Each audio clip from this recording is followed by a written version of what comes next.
Greetings, Evil Boy Genius here, and I'm with my trusty Oppo Connor again. Hello. Now, this morning, I want to talk about opinions again, because we get a lot of them, don't we? And you know what opinions are like, don't you? Opinions are like arseholes. Do you know that? Because we've all got one, and they all stink. All right. That's one way to put it. But no, seriously, I normally go on about opinions and how they're irrelevant, and you don't care about them, or you shouldn't care about them, and how they're actually none of your business. That's one way to look at it. But I want to take a slightly different view as well. That's quite a philosophical view. I want to take a more practical one. Just recently, I've had two things happen. Okay, one is I've had a message from a guy saying how he loves my stuff and how he loves to listen to it, and how people will say in times to come, you know, what would John do when they encounter a problem? And you know, they've been doing it for years. Actually, my clients have been doing it for years. That's why I'm kind of grinning at it. That's one message, and then another message from a guy saying your videos are too long, they're unprofessional, make them a little bit shorter because I don't watch them all and you're missing out on a good client possibly.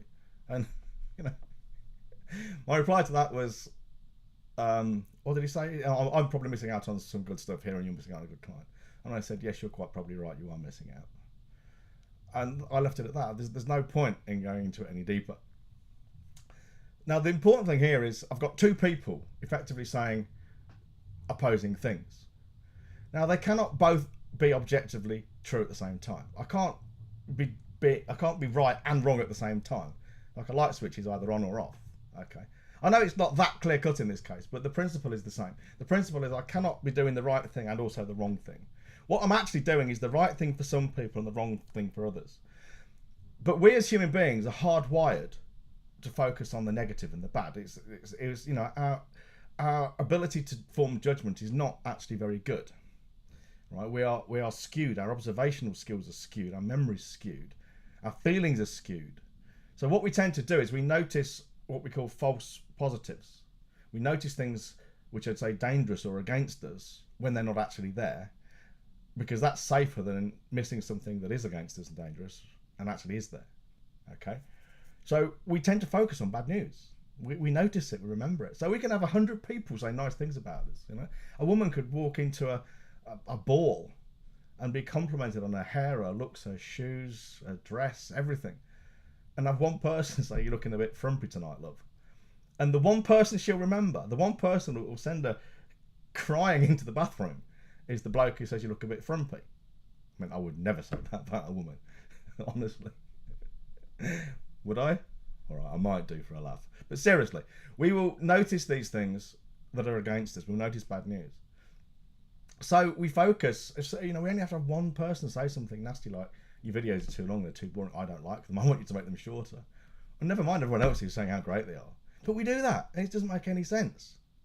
Now, this is more important than you realise, because not only do you tend to change your behaviour because of one or two people who are never going to be good clients anyway, because they're obviously not really in tune with what you're doing. But it boils down to another very dangerous precedent that we set for ourselves, and that is by trying to appeal to everyone. And if you try to appeal to everyone, be all things to all men and women, you appeal to no one at all, really, because you're just bland and boring, and as Billy Connolly would put it, you're beige. And I know I'm not everyone's cup of tea.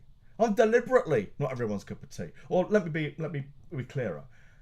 I deliberately don't water down my message or deviate from the person I am inside just to appeal to people. Okay, what you see is what you get. I'm like this all the time, much to my wife's annoyance and frustration.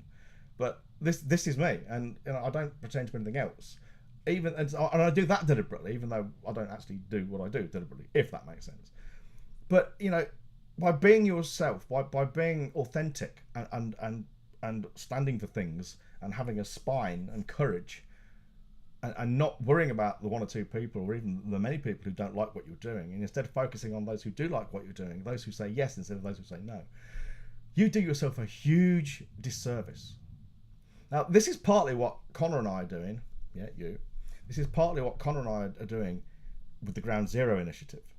Okay, because part of marketing is fundamental part of marketing is positioning, and a fundamental part of positioning is your self-positioning, how you see yourself in relation to everybody else. And until you've got that down pat, the rest is going to be very difficult. So part of the Ground Zero initiative is showing the businesses in the high street, bricks and mortar businesses, you know, you have a unique something about you that the big online retailers and even the big out of town stores, other bricks and mortar businesses and the big retail parks, they cannot match.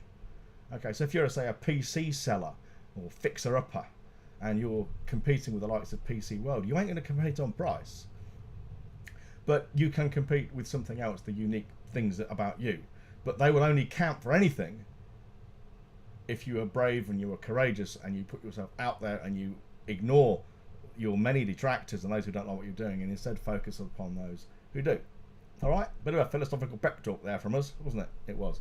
In the meantime, like I say, join us in the Ground Zero initiative, and we are going to help you get to grips with all this kind of thing, aren't we? We are. All you got to do, hit the link below in the comments, just follow the necessary instructions on the website, and we'll take it from there. All right. In the meantime, we're out of here, aren't we? Are we? We're out of here. We're out of here. See ya.